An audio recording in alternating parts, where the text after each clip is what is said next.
Para kasi sa mga nakapanood, hindi raw normal ang body language ng dalawa at hindi maituturing na magkaibigan lamang.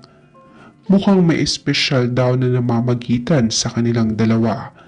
Lalo na nang sagutin ni Alden ang katanungan sa isang interview kung ano talaga ang real score nila ni Catherine. Hindi ito nagbigay ng specific na kasagutan, pero sinabi nito na what you see is what you get. At finally, ngayon, lumabas na ang tunay na estado ng relasyon ng dalawa. Kumpirmado na hindi lamang magkaibigan ng dalawa, pero hindi rin naman sila mag-on. Kumpirmado na pumayag na si Catherine na ligawan siya ni Alden, and yes, nagugustuhan nila ang isa't isa. Pero may isang pakiusap sa kanya si Catherine. Ayon kay Catherine, kung talagang gusto raw